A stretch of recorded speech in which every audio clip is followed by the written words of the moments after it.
Hello po sa inyong lahat mga ka-crypto. Ako po si Pinoy Crypto Trader at sa video na ito ay atin pong pag-uusapan ang tungkol dito kay Shiba Inu, kung saan ang sabi po rito ay Justin Sun moves 20 billion SHIB to Poloniex. Ayan. Para sa mga hindi po nakakakilala, kay Ginoong Justin Sun ay siya po ang founder ng Tron. Ayan, or ang TRX. Kaya isa po siyang napakayamang tao. At maliban po rito ay isa na rin po siyang malaking investor dito kay Shiba Inu. Kaya tinatawag po siyang isang whale. Kaya yan, malalaki po yung kanyang holdings dito kay Shiba Inu at na-content na po natin siya ng ilang beses kung saan ay kanya pong inilipat so, yung kanyang malalaking amount na Shiba Inu holdings. At ngayon ay inilipat po niya ang kanyang 20 billion na amount po ng Shiba Inu tokens dito po sa exchange na si Poloniex. Yan, isa pong crypto exchange itong si Poloniex. At ang iniisip po ng karamihan dito ay mukhang yung kanyang galaw na ito kung bakit niya ito inilagay sa isang crypto exchange ay baka magbebenta siya or magti-take profit itong si Ginoong Justin Sun. Yan, malamang ay baka ibebenta niya ito kasi pinasok niya sa isang crypto exchange. Kaya yan, bago po tayo magpatuloy ay nais ko lamang po munang bigyang linaw ang aking disclaimer kung saan ang nilalaman po ng video na ito ay hindi po ito isang financial advice. For education and information purposes lamang po ang layunin nito. Maliban po dito ay nais ko na rin pong magbigay babala na wala pong kahit anong group chat ang Pinoy Crypto Trader. Ayan po siya, nakikita po natin sa larawan na ito ang mukha ni Ginoong Justin Sun. Ayan. Tron founder Justin Sun has moved a total of 20 billion Shiba Inu to Poloniex, an exchange affiliated with his crypto empire. Kaya yan, may kaugnayan po itong Poloniex sa kanyang crypto empire. Ayan. At yan, gaya ng sinabi ko kanina ay siya po ang founder ng Tron. At yan ang ikinagulat po ng karamihan yung kanyang naging isinagawang transaction dito kung saan ay inilipat po niya ang kanyang 20 billion na amount po ng Shiba Inu token dito kay Poloniex. At gaya ng sinabi ko kanina ay marami pong napapaisip kung ano yung kanyang binabalak dito. Ayan. At mukhang ibebenta po niya ito. Justin Sun and Shiba Inu transfers. According to the PeckShield update, the 20 billion SHIB transfer came from the Justin Sun 4 wallet. The transaction occurred today at 8:54 UTC. Kaya ayan yung kanyang ayon po kay PeckShield, yan siya po ang naka-detect sa transaction na ito na isinagawa ni Ginoong Justin Sun. Yan, yung mga PeckShield alert na ito ay ito po yung mga mga laging nakamonitor po ito sa mga nagaganap na malalaking mga transactions. Lalong-lalo na yung mga isinasagawa ng mga whales na kagaya po ni Ginoong Justin Sun. Kaya yan, na-detect po niya ito at yung 20 billion na Shiba Inu tokens na ito ay galing po sa Justin Sun 4 na wallet. Kaya yan, nangyari po yan nitong 8:54 UTC time. Kaya ito po yung actual na alert ni PeckShield. Yan, PeckShield alert, Justin Sun 4 labeled address has transferred 20 trillion SHIB worth $544.4 thousand to Poloniex. Yan, 20 trillion po yung nandito at hindi po pala 20 billion. Kaya mukhang nagkamali po sila rito. Yan, yung actual tweet dito ay 20 trillion po yan. Kaya mukhang ito po pala yung mali. Yan, mukhang ito yung mali kasi yung pag 20 trillion yan ay napakalaki po niyan. Yan, 20 billion po yung mas tama kasi yan, ang halaga po niya ay nasa $544,000. Kaya ayan, si PeckShield po yung nagkamali dito, hindi po yan trillion. Ayan, nasa billion lamang po yan. Ayan. Notably, Justin Sun has executed similar whale movements involving Shiba Inu in the past. On January 18, the billionaire investor withdrew 79.33 billion SHIB from Binance, a sum valued at $751,000 at a time.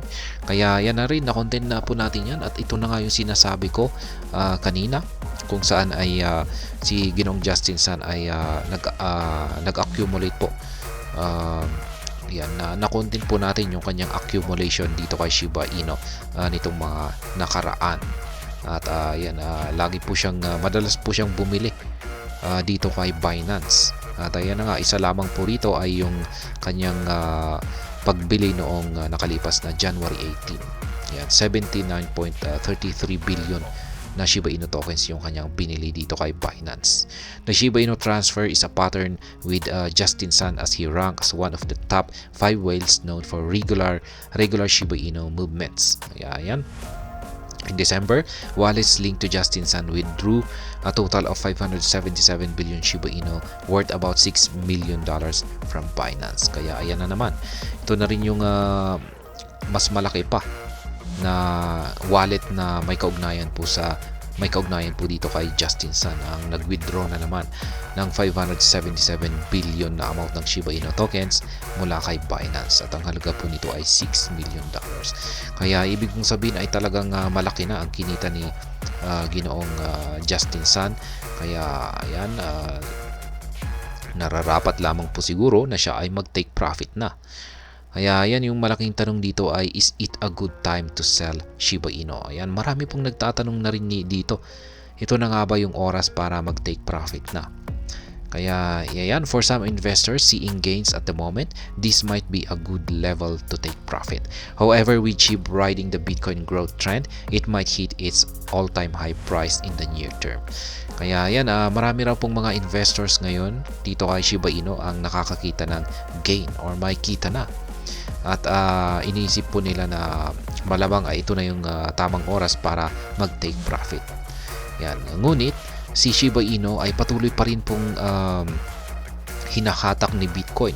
Kasi si Bitcoin ay patuloy pong umaakyat at siya ay humakatak ng mga altcoins. Yan. Hinakatak po niya lahat ng mga altcoins. Kasama na po itong si Shiba Inu. Kaya at ayan, nalalapit na pong akyatin ni Bitcoin yung kanyang previous all-time high.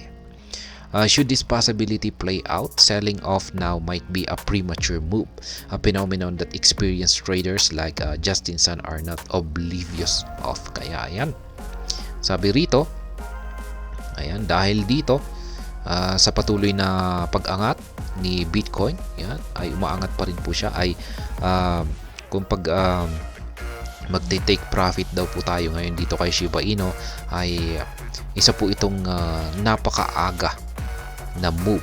Ayan, a premature move or napakaaga. Ayan, ibig sabihin ay napakaaga raw po nito para tayo ay mag-take profit. Ayan, yan ang sabi rito. Isa daw po itong parang para sa mga experienced traders, yung magagaling na mga traders or investors na katulad po ni Justin Sun, ay isa po itong bagay na hindi nila gagawin kasi alam po nila na masyadong maaga para mag-take profit. Ayan. At pwede po yung gayahin ito. Ayan, kung saan ay premature daw yung pagti-take profit, at hintayin pa natin na tumaas ang presyo ni Shiba Inu. Ayan, yung parang magbibigay po ng signal natin dito ay si Bitcoin. Ayan, parang yan yung kung pag nakita na natin na si Bitcoin ay nanghihinap na po talaga o nag-uumpisa na siyang bumagsak, ay dyan na po siguro tayo pwedeng mag-take profit. Ayan, pero yung sa akin naman, ayan, lalong-lalo na sa mga hindi talaga yung walang gaanong experience dyan sa pagtitrade. Ayan, yung syempre kailangan para talagang para malaman mo talaga kung kailan ka talaga best na mag-take profit, ay kailangan at least meron ka talagang experience or knowledge sa pagtitrade. Ayan. Kaya sa mga hindi po, sa mga wala po talagang mga experience dyan sa pagtitrade, ay yung aking pinaka-advice ay dapat nagtitake profit na po tayo dyan paunti-unti. Yan, kasi kasi hindi po natin kung sakaling hindi po natin na predict yan kung kailan po siya babagsak. At saka kasi pwede po siyang bumagsak ng napakabilis, ay at least nakapag-take profit po tayo. Kaya yan po yung pinakapayo ko sa mga mga baguhan na walang gaanong knowledge sa pagtitrade. Kaya ayan. Pero syempre sa mga may knowledge dyan, sa mga magagaling, may marami ng mga experience, ay syempre ay ayan, inaabangan po nila yung perfect timing para makapag-take profit sa mataas na presyo. Kaya yan po yung may advantage kung pag meron kang nalalaman sa pag-trade. Kaya ayan, hanggang dito na lamang po tayo sa video na ito. Sana po ay inyong nagustuhan ang aking paliwanag dito. Kung inyo po itong nagustuhan, ay pakiclick lamang po ang like button nito. Para naman po sa mga bago lamang dito, kayo po ay aking inaanyayahan para mag-subscribe. Pakiclick na rin po ang bell icon nito dahil ito po ang siyang magsisilbing notification nito sa mga bago kong videos na akin pong ina-upload sa aking YouTube channel na ito. Marami pong salamat sa panonood, ingat po tayo lagi at God bless po sa ating lahat.